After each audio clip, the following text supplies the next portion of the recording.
How to drag and drop clips onto the timeline in Kdenlive. First of all, open the project and look at the project bin where your clips are already listed. Now, left click and hold on the clip you want to use. While holding the mouse button, drag the clip down to the timeline area. As you move your cursor over the timeline, you will notice the tracks become highlighted, showing where the clip will be placed.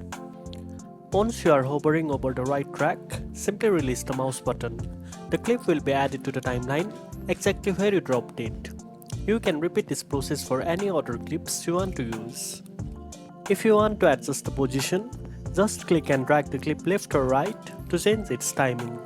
You can also drag it to a different track if needed. This is helpful when working with multiple video or audio layers.